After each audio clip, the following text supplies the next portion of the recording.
Audio Jungle.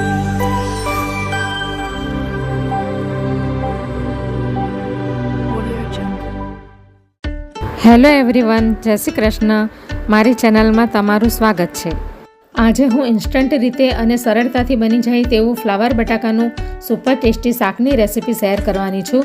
આ શાક મોટાભાગે બધાના ઘરે બનતું જ હોય છે અને બનાવવામાં પણ સહેલું હોય છે, પણ મારી આ રીતથી તમારું શાક ટેસ્ટી, શાહી, ચટાકેદાર અને ઢાબા સ્ટાઇલ એકદમ સુપર ટેસ્ટી બનશે. ચેનલ પર નવા હોવ તો જરૂરથી ચેનલ સબસ્ક્રાઈબ કરજો, જેથી મારા દરેક વિડીયોનું નોટિફિકેશન તમારા સુધી પહોંચશે. તો આજે હું ફ્લાવર અને બટાકાની રેસિપી શેર કરવાની છું. એટલે ફ્લાવર અને બટાકાની સબ્જી. તો મેં 250 જેટલો ફ્લાવર લઈ લીધું છે, ફૂલગોબી અને એક મોટું બટાકું લીધું છે. એને મેં પહેલાં જ કટ કરીને એક સીટી વગાડી લીધી છે કુકરમાં.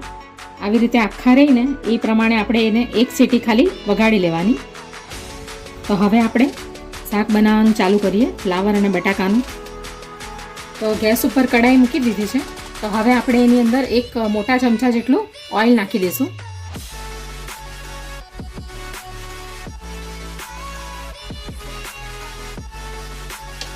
તો તેલ ગરમ થઈ ગયું છે. તો હવે આપણે એક ચમચી જેટલું જીરું નાખી દઈશું.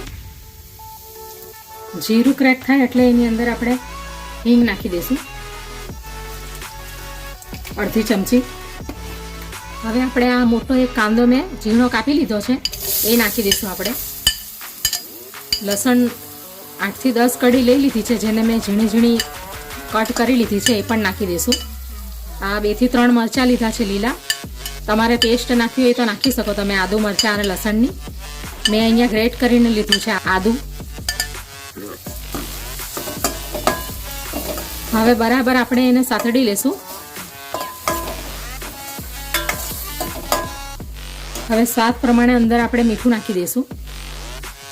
મીઠું નાખવાથી આ કાંદા આપણા બરાબર મેલ્ટ થઈ જશે. અને ધ્યાન રાખવાનું કે ફ્લાવર અને બટાકા બાફતી વખતે પણ અડધી ચમચી જેટલું મીઠું નાખેલું હતું, એટલે સબ્જી બનાવતી વખતે ધ્યાન રાખવું.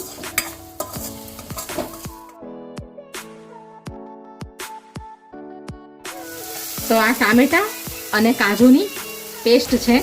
2 ટામેટા લીધા છે અને 7 થી 8 નંગ મેં કાજુ લીધા છે, એને મેં મિક્સીમાં ગ્રાઇન્ડ કરી લીધા છે. આ પેસ્ટ હવે આપણે એની અંદર નાખી દઈશું.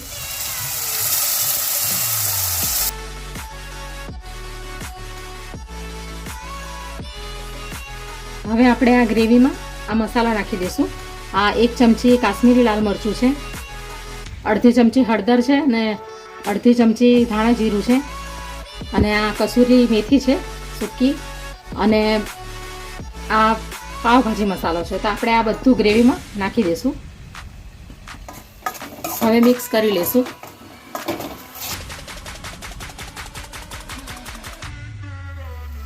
હવે આપણે અડધી વાટકી, આ ખાટું નથી, મીડિયમ દહીં છે, તો અડધી વાટકી આપણે દહીં નાખી દઈશું. એટલે સરસ ચટપટું શાક બનશે. બરાબર મિક્સ કરી લઈશું. તો હવે 2 મિનિટ એને પાકવા દઈશું. ઉપર તેલ દેખાવા માંડે એટલે પછી આપણે ફ્લાવર બટાકાને અંદર નાખી દઈશું. એટલે ઉપર તેલ સેપરેટ થઈ જાય પછી આપણે રાખી દઈશું ફ્લાવર અને બટાકાને.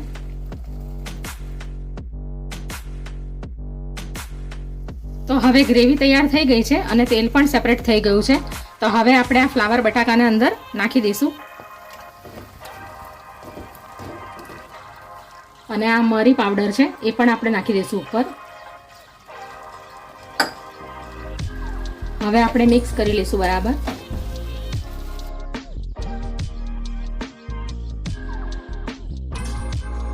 હવે થોડું પાણી રેડી દઈશું.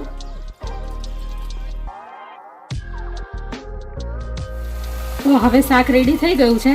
તો હવે આપણે એની ઉપર આ કોથમીર નાખી દઈશું અને આપણે ગેસને બંધ કરી દઈશું.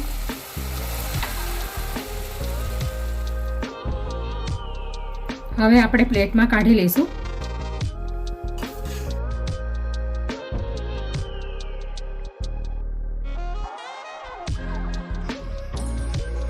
ઉપરથી આપણે થોડા લીલા ધાણા નાખી દઈશું.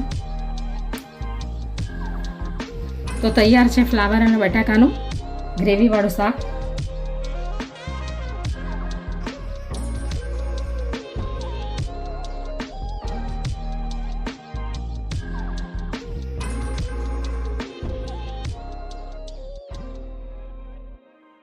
Audio Jungle.